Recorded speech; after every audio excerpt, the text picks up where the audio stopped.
Sekarang kita lanjut bahas manga Catenaccio. Sebelumnya kita melihat Araki yang tadinya udah gagal meraih mimpinya. Tiba-tiba ada pencari bakat dari Italia menawarkan kontrak untuk bergabung langsung dengan klub Serie A Italia. Dan Araki pun nggak membuang peluang itu dan memutuskan untuk ikut dari Acan terbang ke Italia langsung. Nah, pembahasan kali ini tentu kita akan melihat Araki tiba di Italia. Bagaimanakah detailnya, langsung aja kita bahas.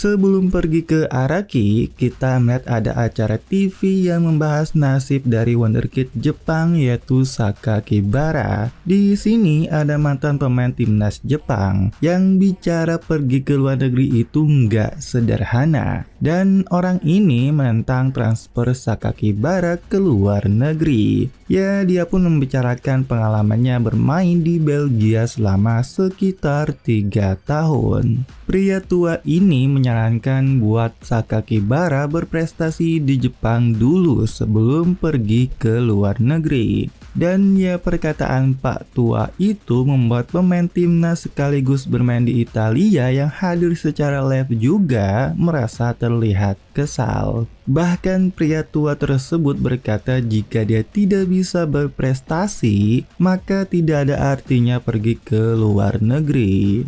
Nah, kita pergi ke Araki yang sudah sampai di Bandara Venezia bersama Daria-chan yang pegel-pegel karena naik pesawat kelas ekonomi. Daria-chan yang ngeluh karena 18 jam penerbangan ekonomi membuat Araki berpikir nggak enak sama Daria-chan. Namun Daria-chan bilang nggak apa-apa karena Araki terlihat seperti orang yang teliti soal uang dan waktu. Namun nyatanya mereka udah nunggu 1 jam buat dijemput. Araki pun bingung apa janjian sama orang Italia itu memang seperti ini. Ya, harap maklum juga sih kebiasaan warga Jepang. Namun Daria-chan menjawab jika tidak ada yang datang, tak ada yang bisa dilakukan, terimalah kenyataan. Araki lalu menyarankan buat naik transportasi lain, tapi ya Daria-chan menyuruh Araki buat diam dan menunggu. Akhirnya ada sebuah mobil dan juga si Rafael Amati yang menjemput mereka berdua. Sambil di perjalanan, Rafael menggoda Daria-chan dan menyuruhnya untuk sering muncul dan dia mengajak makan. Namun Daria-chan menjawab dia sudah lelah. Lebih penting lagi, Araki juga akan tinggal di hotel mulai hari ini. Dan Daria-chan minta tolong Rafael buat menunjukkan tempatnya. Ketika mereka berdua bersalaman, Araki memegang dengan kencang, memperkenalkan diri bahwa dia pemain back baru Araki Yataro. Namun si Rafael ini nggak menetap ke arah Araki dan membuat Araki berkata, apa kau bisa mengenaliku tanpa menatap? Tapi Rafael berkata gara-gara Araki bos menjadi buruk moodnya. Dan ternyata Araki udah tahu apa yang dimaksud Rafael itu pelatih Jambarmo. Pelatih mereka terus marah-marah karena Silvio atau si kakek seenaknya merekrut pemain belakang asing yang aneh. Nah, suasana tegang di antara mereka. Tiba-tiba Rafael bingung karena supir tidak berhenti di hotel melainkan malah di tempat latihan. Dan tiba-tiba ada orang terlihat menghampiri mobil tersebut. Kita balik sebentar ke acara TV tadi, yang dimana pemain timnas membantah si pria tua mantan pemain timnas tersebut. Membantah perkataannya yang sebelumnya dengan kata bodoh sekali. Orang yang hanya mempercantik karirnya dengan bermain aman tanpa tantangan, malah menghambat generasi muda. Jadi tolong hentikan itu. Situasi studio pun tiba-tiba hening dan pembawa acara tentu tahu dan dan segera memperlancar. Tapi si kakek tua ini malah marah, membalas argumen bahwa gunanya tantangan itu apa? Itu hanya akan merusak permainan. Yang tidak mengerti apapun adalah dirimu. Dan Nyanetake pemain timnas ini menjawab memang benar, keluar negeri itu membawa resiko besar. Di luar negeri ada lingkungan istimewa yang tidak bisa kau rasakan hanya dengan mengikuti tempat di mana kau pasti bisa tampil. Takkan pernah berlaku di sini, takkan pernah tampil di lapangan. Keyakinan yang kau bangun di Jepang akan runtuh di sana. Jika tidak berkembang pada saat ini, kau akan kehilangan segalanya. Itu artinya ketakutan akan kehancuran kadang-kadang bisa mengubah pemain biasa menjadi kelas dunia. Dan tentu perkataan ini untuk Araki juga, yang dimana orang yang tiba-tiba muncul di hadapan Araki adalah pelatih Miro Jambarmo dari FC Olivero, yang dimana memberikan sebuah tiket kepada Araki. Sebuah tiket dari Venezia ke Haneda, Jepang besok jam 10, yang artinya baru aja tiba Araki disuruh balik ke Jepang. Bahkan pelatih berkata, "Aku tidak tahu apa yang dikatakan Silvio padamu, aku tidak memerlukanmu." Namun hal yang mengejutkan di mana Araki langsung merobek tiket tersebut. Pelatih pun berkata, "Apa kau ingin pulang sendiri tanpa tiket yang kuberikan?" Tapi Araki menjawab dengan sedikit nggak sopan, "Aku sudah bilang, apa Anda tidak mengerti?" Namun si pelatih juga mukanya ngejek gitu, bahwa dia tahu Araki sedang mengejeknya. Dari rekaman yang telah dilihat sebelumnya, gambaran dari Araki sudah pelatih perkirakan, yang dimana ternyata pelatih sudah menyiapkan tiket satu lagi. Namun Araki tetap tenang dan tetap ngeyel. Tapi pelatih Miro juga bilang, dibandingkan dengan pemorosan tiket dan mengontrak dirimu, ini mah hal yang sangat kecil. Tapi tetap saja Araki mau dibilang apapun tidak ingin pulang. Namun tiba-tiba pelatih Miro tersenyum, berkata, "Ini sangat menarik. Selama kau belum melakukan kontrak resmi, posisimu jauh lebih tidak menguntungkan. Tapi kau tidak menunjukkan rasa khawatir. Kau menyembunyikan kecemasan dengan kesan palsu dan percaya diri tanpa dasar. Itulah esensimu." Pelatih Miro juga udah berpikir pasti Araki bakal memberontak, dan itulah kenapa dia membawa Araki ke tempat latihan. Dia menyuruh Araki buat merubah penampilannya menjadi pemain sepak bola yang bisa dimainkan sekarang, setidaknya secara visual, dan biarkan aku mengadakan uji masuk klub untukmu. Dari Achan yang mengetahui hal ini langsung beritahu Silvio lewat pesan, karena dari Achan khawatir dan jaga-jaga juga. Araki dan Rafael pun berada di tempat latihan yang dimana pelatih memberikan ujian. Araki harus menghentikan Rafael, jika bola masuk ke gawang Rafael akan menang. Dan Araki harus merebut bola, dan jika berhasil Araki menang. Dan menendang bola ke jauh juga akan sama. Ya, dalam artian Araki harus bertahan. Dan Araki diberi 10 pertandingan. Kondisinya Araki bisa menang dengan meraih 3 kemenangan. Ini adalah angka yang bisa dicapai oleh pemain muda kami di tim pengembangan, dan pelatih meremehkan Araki, dan Araki disebut tidak berharga untuk dikembangkan. Meski Silvio berbicara tentang mentalitas, pada akhirnya sambil tertawa pelatih berkata, "Kau hanyalah ahli pelanggaran." Dan ternyata Araki dilarang membuat pelanggaran karena tentu saja ini 1 lawan 1. Dengan melarang itu, pelatih akan menunjukkan bahwa apa yang kau sebut mentalitas tidak akan berguna. Nah, sebelum mulai, Rafael bertanya, apa Araki pernah melihat permainannya? Araki menjawab iya sedikit lewat video. Dan si Rafael pun tertawa karena kalau begitu, apa kau tahu bahwa aku adalah back sayap yang spesial? Araki pun menjawab bahwa Rafael ini fullback yang ofensif. Hal ini membuat Rafael senang karena akan menarik Araki sudah tahu sejauh itu. Dan di saat itu juga dari Achan bertanya ke pelatih apa sih Rafael itu istimewa. Dan ternyata awalnya si Rafael ini adalah penyerang sayap kiri dan seorang dribble. Dan faktanya tahun lalu pelatih memindahkannya ke posisi back sayap. Namun yang mengejutkan, Daryachan ternyata nggak ngerti apa itu wing sayap atau apalah itu. Tak kirain Daryachan ini ngerti soal bola, ternyata nggak terlalu juga. Soal sebelumnya dia ngasih nasihat di bandara ke Araki, ternyata dia emang searching dulu. Dan pelatih ngasih tahu dengan simple, pada dasarnya sekarang Rafael bermain dalam posisi bertahan. Ya, Daryachan pun menjawab itu lebih mudah dimengerti. Dan dia bertanya ke pelatih dalam 10 babak berapa banyak Rafael akan menang. Pelatih menjawab tentu tidak perlu dikatakan Rafael akan menang 10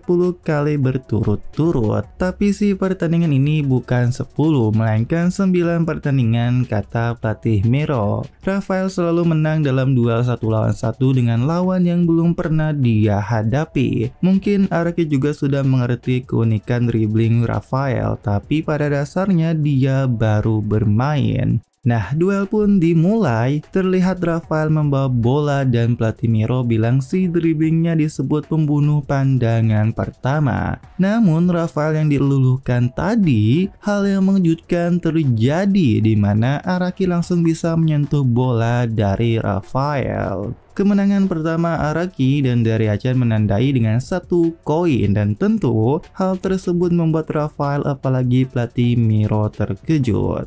Nah, ternyata faktanya sebelum ke Italia, Araki melihat video dari si Rafael Amati. Karena dia nggak bisa melihat banyak video, dia menelepon Daryachan dan meminta semua rekaman pertandingan Olivero dari 2 musim terakhir. Namun meski sudah dikirim, Araki merasa kurang dan meminta lebih. Dan faktanya juga Daryachan sebelumnya dari awal udah ngasih saran dan meminta Araki buat mikirin untuk tidak pergi ke Italia. Tapi ya Araki tetap berkata akan pergi dan menyuruh Daryachan buat mengirimkan lagi video rekaman. Bahkan meminta video dari Rafael Amati dari seri B sebelum gabung ke Olivero. Daryachan pun udah nggak bisa lagi menasehati Araki dan memenuhi keinginannya. Bahkan Daryachan pun kelihatan udah stres. Tidak lama beberapa menit video telah dikirim kepada Araki. Araki terkejut melihat video dari Rafael yang dimana kehalusan sentuhan bola dribblenya. Biasanya dribble itu dilakukan dengan kaki yang dominan, sedangkan lainnya digunakan sebagai dukungan. Namun dribble milik Rafael Amati tidak terlalu cepat dan tidak ada yang istimewa. Tapi Rafael adalah ambidextrous, yaitu kedua kakinya aktif atau bisa dominan. Araki pun terus memutar ulang video Rafael, membuat Araki tertarik karena tidak bisa memprediksi mana kaki yang akan Rafael gunakan. Ritme yang halus sulit untuk menyesuaikan waktu. Araki pun terus mengamati gerakan dribble Rafael Amati seakan benar-benar sangat fokus. Dan hal itulah kenapa Araki bisa mengejutkan dan menghentikan Rafael. Si Rafael pun tahu bahwa si Araki ini udah membaca gerakannya. Meskipun Rafael bisa menggunakan kedua kaki, ada kebiasaan dalam cara menguasai bola sebelum menyerang. Konsentrasi berkurang, kebiasaan muncul ketika lelah, terburu-buru, dan ketika meremehkan lawan. Araki pun tersenyum seakan-akan mengejek dan berkata, "Aku akan memberitahumu setelah 3 kemenangan beruntun." Tentu dong Rafael kesel. Pelatih Miro berkata ke Rafa buat jangan memikirkan terlalu banyak. Akar masalah dari kegagalanmu adalah karena kau meremehkan lawan. Lawanmu itu cuma sampah di bawah level remaja. Setelah memahami mereka sudah menganalisis, cukup bermain biasa aja dan pasti kau lolos. Namun Araki yang dengar hal itu mencoba buat tenang. Fakta Fakta dia bisa menghentikan serangan pertama memang hebat, tapi bukan berarti aku sudah berada di level Serie A. Nah, di saat itu juga si kakek Silvio tiba sambil bernyanyi lagu kebangsaan Italia. Dan ketika dia tiba, dia terkejut karena Araki kalah 5 kali beruntun setelah kemenangan pertamanya tadi. Nah, 10 menit sebelum itu di mana pertandingan kedua, Araki tetap tenang dan fokus menganalisa pergerakan Rafael. Dia sendiri ternyata diajari bertahan oleh si Yamashita. Contohnya, dalam dribble di sisi lapangan pilihannya ada 2, belok ke tengah atau lurus, dan teori bertahannya adalah potong bagian tengah. Jika lawan melewati tengah, mereka akan langsung melepaskan tembakan, sedangkan lurus jarang ada jalur tembakan. Nah, Araki pun berpikir karena nggak ada kiper, kemungkinan tembakan dari tengah peluangnya akan tinggi. Namun, ternyata si Rafael mendribble lurus. Dia pun terkejut karena tidak bisa mengejar Rafael, dan tentu Rafa dengan mudah memasukkan bola. Dan pelatih Miro berkata ini sudah selesai dan sudah terlihat hasilnya. Bahkan Araki berkata dalam hatinya si Rafael sepenuhnya berbeda, dia cepat. Dan si Rafa pun mengejek Araki, kau begitu lambat. Dari video yang Araki lihat, kaki dari Rafael nggak terlalu cepat. Namun pada kenyataannya Rafael begitu cepat pada langkah pertamanya. Namun Araki sekarang terlihat bisa mengejar dan berpikir ini batas Rafael. Tetapi ternyata dia tertipu dengan gerakan tipuan Rafa. Bahkan Araki pun seperti diolok-olok sebelum Rafa menendang bola ke gawang. Pelatih Miro bilang bahwa dengan melatih dan merevisi teknik kecepatan kakimu bisa bertambah. Tapi langkah pertama, lompatan akselerasi dan perbedaan bakat alami tidak mudah untuk diatasi. Namun pada dasarnya Rafa bukan tipe pemain yang melewati lawan dengan kecepatan. Ia lebih cenderung mengecoh lawan dengan mengubah timing mereka. Tapi ketika pelatih menegaskan kepada Araki, si Araki ini terlihat malah fokus dan tidak peduli. Perkataan pelatih Miro tidak membuat Araki menyerah dan melanjutkan pertandingan keempat. Bahkan Rafael pun kagum melihat fokusnya Araki yang luar biasa. Araki berpikir jika dia tertinggal, sudah terlambat. Aku akan terlambat jika menahan setelah bergerak. Persiapan dan prediksi, hidupkan panca indera dengan tajam, tangkap gerakan kecil lebih cepat dari lawan. Namun meski begitu, Araki tetap kalah oleh Rafa. Dengan ini Rafa menang 3 kali berturut-turut. Melihat kekalahan Araki membuat Daryachan bahkan menundukkan kepalanya sambil berkata dalam hatinya, aku sudah tidak bisa melihat ini lagi. Tapi tiba-tiba Silvio datang. Pelatih Miro pun berkata, gimana perasaanmu sekarang? Pemain yang kau bawa kemari sepertinya sama sekali tidak bagus. Mending berhenti saja, tidak ada peluang menang. Ya, Silvio pun berkata ini memang buruk, tapi aku sudah bilang sebelumnya, dia itu center back alami. Flashback sedikit tentang Araki, di mana saat seleksi junior youth pada saat itu dia sudah mengerti, aku bukanlah seorang jenius. Karena saat itu Araki ternyata gagal dalam seleksi. Nah, di taman dengan temennya, Araki mengajak buat latihan 30 menit lagi dan temennya mengingat hasil seleksi seharusnya sudah keluar. Dan ternyata temennya itu lulus dan dia terkejut kalau Araki gagal. Dia terkejutnya sih berpikir kok orang gagal masih bisa bersemangat bermain bola. Bahkan kalau dia seperti Araki sudah pasti nggak mungkin bisa karena shock. Tetapi Araki menjawab itu hanya buang-buang waktu. Dan temannya si Araki malah milih pergi karena dia berpikir Araki menjijikan. Araki sudah tahu karena dia bukan seorang jenius, bahkan dia udah ngerti gak bisa mencapai puncak Eropa. Dan disitulah dia berusaha keras dengan senang hati melakukan semua hal yang tadi dilakukan oleh seorang jenius sambil menangis. Nah, kita pergi ke FC Olivero di mana pertandingan ke-7. Si Rafael pun mulai lelah dan menyuruh Araki buat menyerah aja, apalagi saat itu tengah malam. Dan faktanya katanya temannya Araki yang flashback tadi sudah berhenti bermain sepak bola. Di sini Rafael berkata dia itu jenius dari under 19 langsung ke tim utama. Tapi meski begitu ya, dia memulainya dari divisi 2 dan dia kesal kenapa orang seperti Araki dipanggil ke divisi 1 Italia. Namun Araki tidak meladeni Rafa dan dia terus fokus di hadapan Rafael. Dan dengan mengejutkan, Araki berhasil men-tackle bersih Rafa, membuatnya terkejut, begitu juga pelatih Miro. Si Rafael nggak tahu apa yang terjadi karena dia berpikir tadi Araki mudah banget buat diserang. Namun Araki mengabaikan Rafael, bahkan memprovokasinya. Sambil tersenyum puas, Araki berkata, "Perkataan kau tidak ada hubungannya dengan pertandingan, jadi aku tidak mendengarnya. Beruntungnya aku tinggal butuh satu kemenangan lagi." Hal tersebut membuat Silvio ketawa dan kemenangan kedua Araki ini membuat pelatih Miro lagi-lagi berkata, "Jika Rafa tidak lengah, kau tidak akan bisa berbuat banyak." Namun kali ini Araki menjawab apakah tadi dia benar-benar lengah. Pelatih Mori menegaskan Araki nggak mungkin menang 3 kali dan Araki menegaskan juga tapi aku akan menang. Terlihat hal ini membuat pelatih terlihat kesal dan bertanya, "Apa yang membuatmu begitu percaya diri?"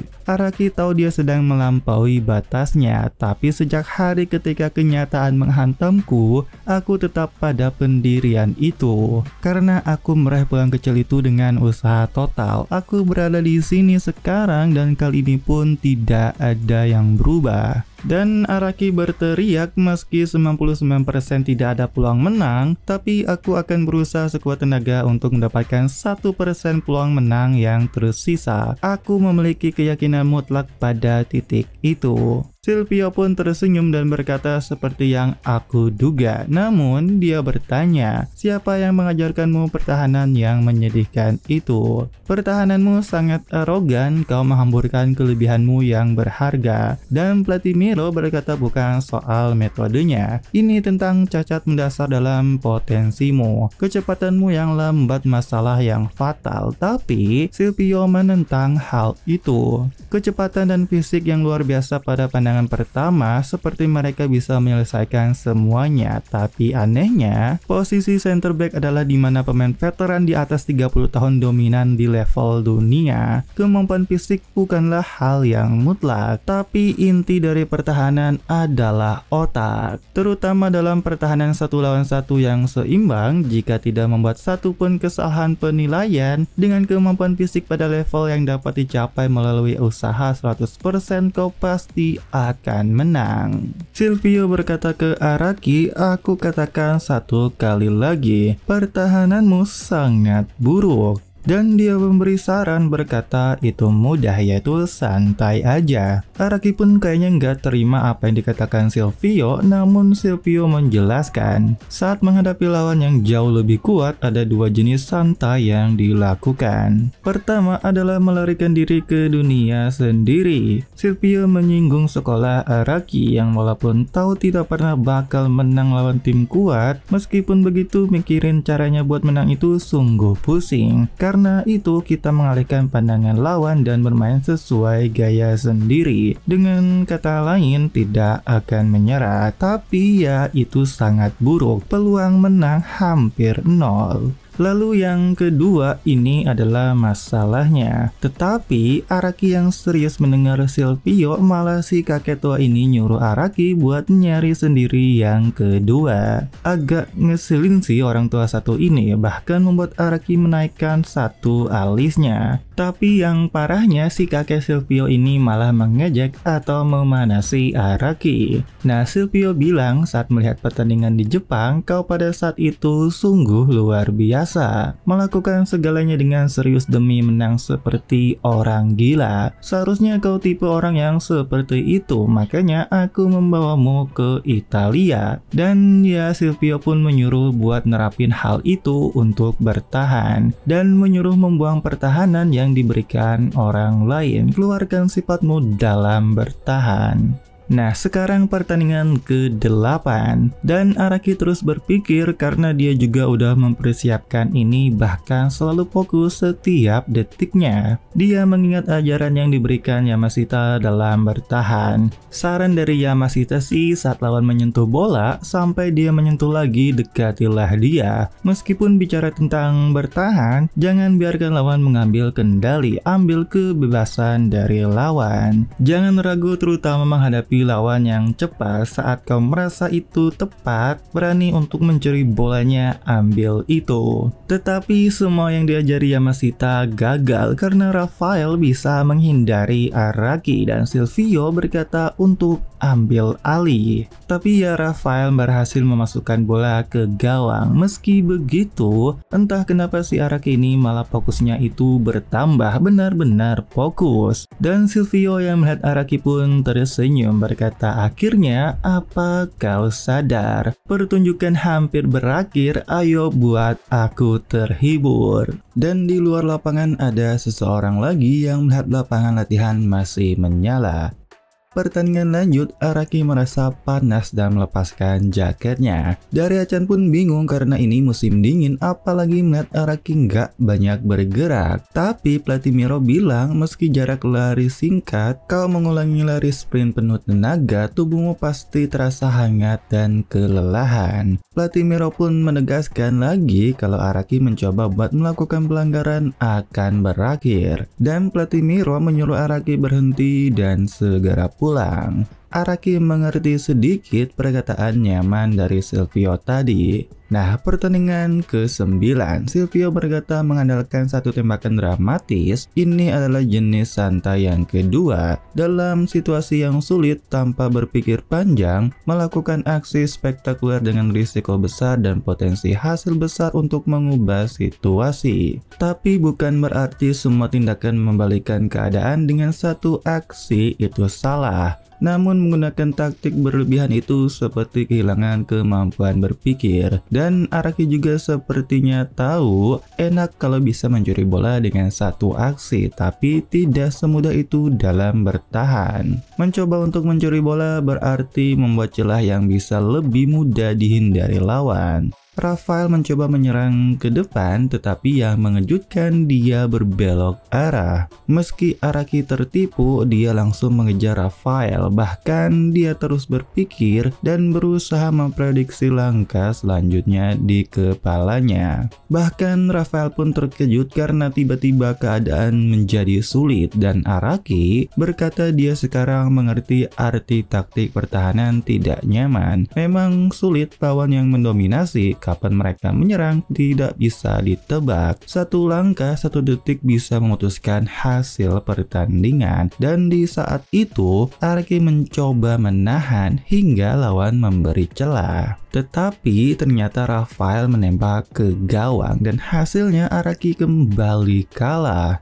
Nah, ketika Silvio memanggil Araki, namun Araki langsung menjawab dia tahu ini sedikit berbeda. Karena terakhir dia takut dibobol, aku mundur ke belakang. Meskipun jaraknya jauh, aku mungkin tidak akan dibobol, tapi gerakan lawan sama sekali tidak bisa dibatasi. Mencoba menyelesaikannya dengan satu aksi ekstrim mengambil jarak, jangan cari jalan mudah. Araki mendoktrin dirinya sendiri untuk lebih keras lagi, maju hingga jarak tidak dibobol dengan sekeras mungkin. Batasi kebebasan lawan dengan jarak, jika lawan menunjukkan celah, jarak merebut akan muncul. Silvio pun tersenyum dan membenarkan Araki buat terus hadapi penderitaan dengan semangat. Meskipun sedang berlari, jangan hentikan pemikiran. Inti dari seorang center back ada di otak. Kekuatan mental dan kemampuan untuk berpikir, tak peduli seberapa besar perbedaan fisik, jarak yang bisa dimenangkan di batas terakhir akan selalu ada. Tapi pelatih Miro bilang ke Silvio, apa kau seriusan berkata seorang center back tidak memerlukan kemampuan fisik yang istimewa? Dan hal itu menurut pelatih Miro nggak masuk akal. Namun Silvio membalas bahwa hampir tidak ada manusia normal di tingkat center back papan atas di dunia ini. Orang yang dihantui oleh obsesi untuk menang kehilangan akal sehat, Araki pasti bisa.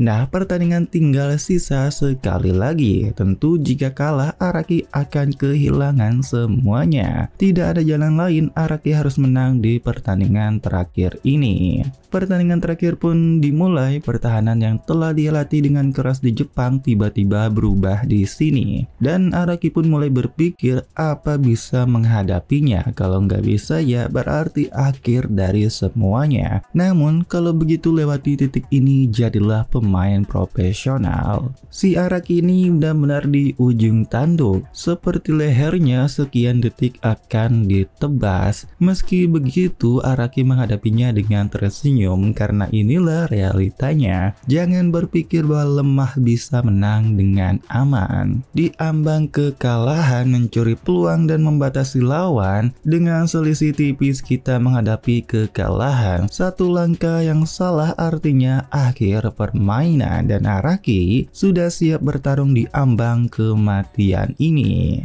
Pertarungan yang sangat ketat dan Raphael percaya diri dia lebih hebat, sedangkan Araki hanyalah sampah yang gak penting. Tetapi ngerinya lagi, si Araki memasang wajah badasnya dan bahkan Silvio berkata, bukankah orang gila itu luar biasa? Jangan lari dengan setengah-setengah, jangan disederhanakan, jangan berhenti berpikir dan jangan sia-siakan sedetik pun. Duel terakhir Araki tersebut membuat pelatih Miro terkejut, bahkan membuat Daryachan berkata ini luar biasa. Nah sebelumnya, Silvio bertemu jauh hari dengan Gregorio, seorang pelatih baru. Dan Silvio memberitahu bahwa dia akan membawa anak berusia 18 tahun dari Jepang pada tahun baru. Silvio meminta Gregorio buat mengajari Araki. Dan tentu Gregorio bertanya siapa sih dia sebenarnya sampai-sampai Silvio yang dia hormati jadi tertarik. Dan Silvio menjawab bahwa Araki itu mirip dengan Alberto Gelora, bahkan dia mungkin reinkarnasi dari Gelora. Tapi ya nyatanya Gelora sendiri masih hidup kalau kata Gregorio. Lalu dia bertanya apa anak tersebut bagus. Silvio menjawab enggak juga, kemampuannya sangat buruk, tapi kau pasti akan suka dengannya. Nah kita balik lagi di mana Gregorio tiba di saat Araki berduel. Saat dia melihat Araki, dia terkejut seketika melihat ekspresi Araki yang dimana mirip seperti Zelora. Nah, Raphael yang gak bisa lewat memaksa untuk menyerang. Silvio berkata ini kesempatan untuk menang. Bahkan, Raphael sendiri merasa ini situasi gawat karena bisa direbut. Raphael terlihat sangat terdesak dan merasa akan kalah. Tetapi, hal yang mengejutkan terjadi, di mana Araki tergelincir di saat genting. Semuanya pun terkejut dan sungguh disayangkan. Padahal Araki mulai memahami esensi pertahanan. Saat-saat penting tubuh Araki tidak bisa mengikuti, dia pun tertinggal oleh Raphael. Araki merangkak di tanah dan mengingat perkataan pelatih Miro yang sebaiknya kembali ke Jepang. Dan begitu Raphael tiba di depan gawang dan tinggal menendang pelan saja untuk menang, tiba-tiba Silvio tersenyum. Silvio tersenyum dan menutup mata, di mana di saat Raphael udah tinggal menendang, tiba-tiba Araki muncul berhasil menendang bola Raphael. Tentu saja Raphael terkejut dengan hal ini. Ternyata sebelumnya Araki membaca Raphael. Setelah melewati Araki, Raphael tidak langsung menendang dan malah membawa bola ke tengah. Nah, Araki langsung memotong dan mengejar ketertinggalan jarak. Pelatih Miro pun terkejut karena Araki melakukannya di pertandingan ke-10 yang dimana risiko menyentuh lawan dan mendapatkan pelanggaran. Risiko itu tidak dia ambil sampai babak ke-9.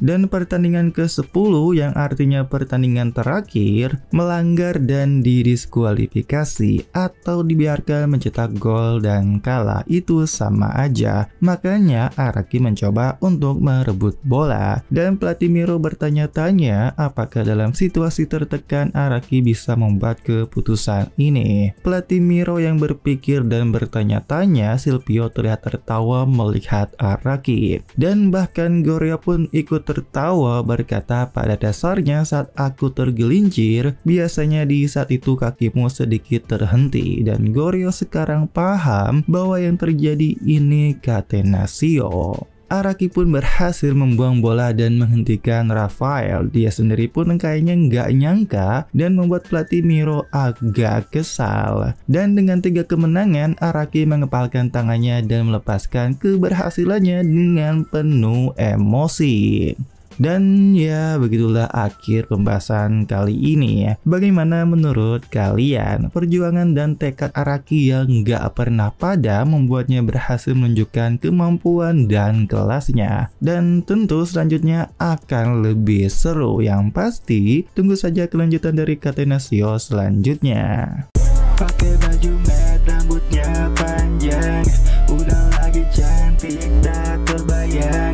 Entah kenapa hati ini mau